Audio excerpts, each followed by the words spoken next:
Good evening. I'm Madison Carmouche. A blast of Arctic air is set to hit eastern Kentucky this weekend and into next week. For our First Alert Weather Day continues as First Alert meteorologist Ben Beddoes has an update.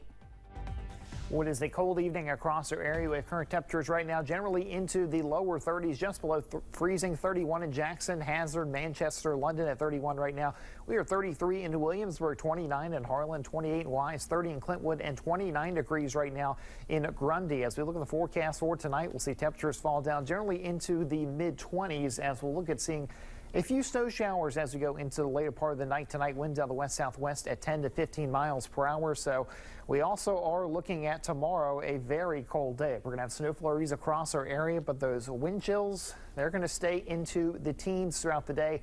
We will wake up with those wind chills in the low to mid-teens, only seeing them climb into the mid to upper teens as we go into the afternoon. So yes, we are going to have a very cold day with some snow flurries around, but the bigger concern is the fact that we have a winter storm that's going to be scraping us from the south.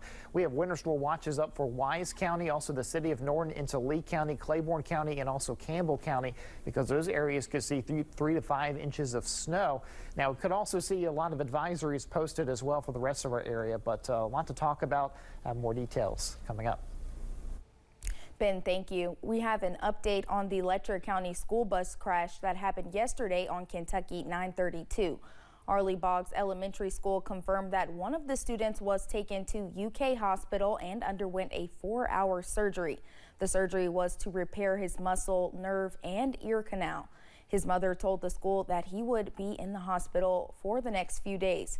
Officials told WYMT 20 students and a driver were on the school bus and taken to the hospital, and they were all released as they were seen by physicians. With frigid temperatures and chances for snow, one Pulaski County nonprofit is gearing up for how to help those in need. WYMT's RJ Johnson has more.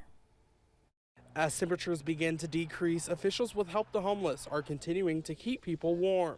The hours that we serve and the volunteers and things, we have just a wide open door policy where folks come in anytime to get what they need. And we've had a lot of wet weather as well as cold weather. And so folks have been coming in to get dry clothes, warm clothes. Executive Assistant Director Charlene Lockard says their office will be open as a warming center while also offering them a warm place to sleep at night. We'll be going to a few places that we know people stay and seeing if anybody wants to go to the warming center, but for the most part they do find their way here during the day if they want to go. She says they'll drive around where unhoused people might be to offer them a warm meal and space. That we will be transporting from here to the warming center at night and then back in the morning, because they're open from 8 to 8 at night till morning, and we're open 8 to 8 during the day. And that gives them an option to stay indoors at all times. All in efforts of keeping people safe and warm during this time. We are looking into the cold weather this week as being extra challenging for a lot of the folks that we normally help, and we've been seeing a lot of new people today.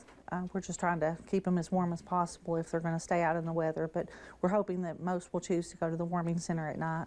In Pulaski County, RJ Johnson, WYMT Mountain News. Lockard says the warming center is open every day from 8 a.m. to 8 p.m. while also providing folks a hot meal. For more information on their overnight warming centers, you can find this story on our website.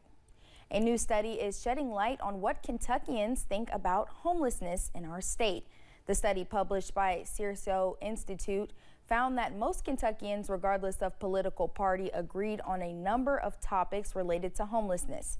According to the study, most people disapprove of street camping and are instead in favor of sheltered housing.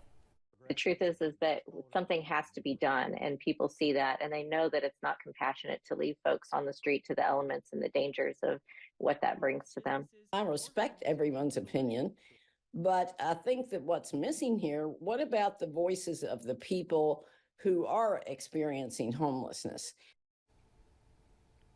One thing everyone seemed to agree on in the poll was that having compassion is important. We're tracking power outages across the state. According to a map, more than 1,500 customers are in the dark, and a large portion of those customers are in Perry County, with more than 1,200 outages in the county. Knott County is experiencing more than 200 outages as well. At one point this morning, at least 8,000 people were without power.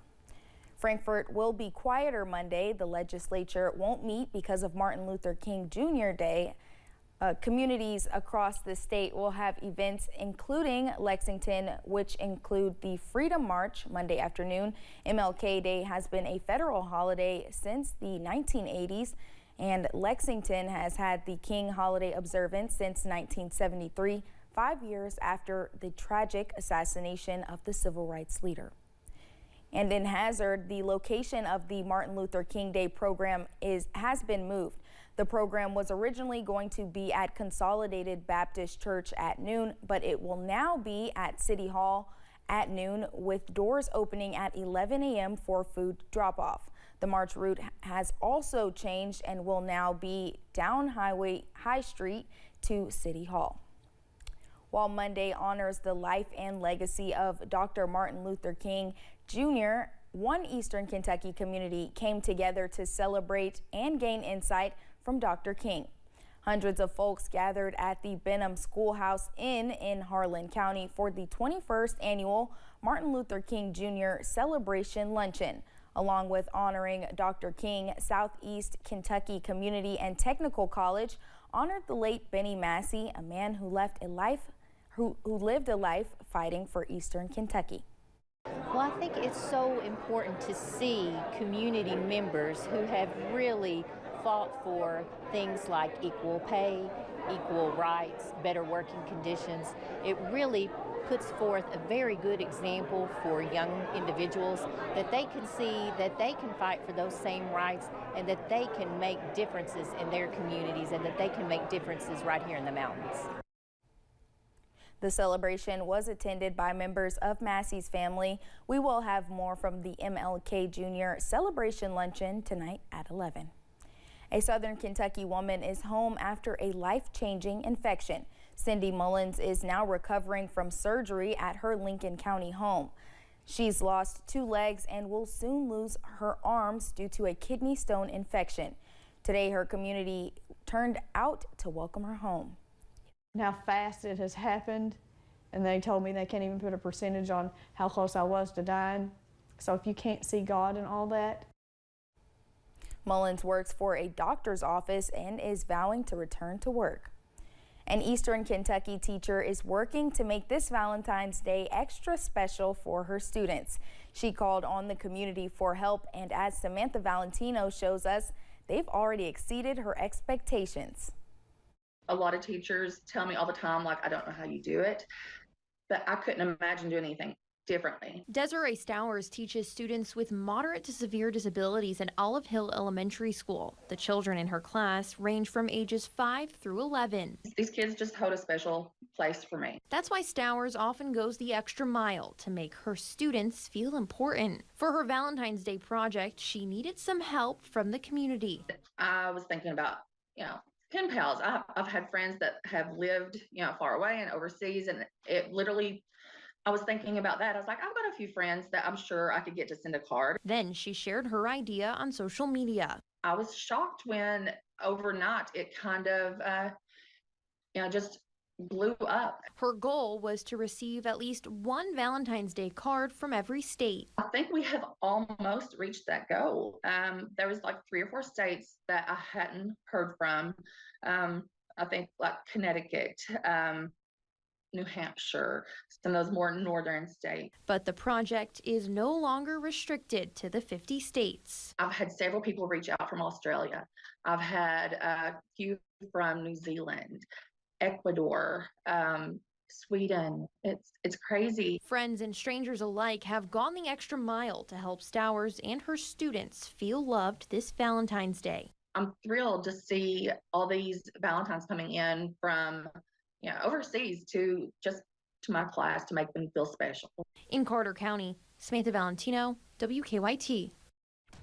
Coming up, we'll take a look at Hollywood's newest musical movie remake in Hollywood Minute.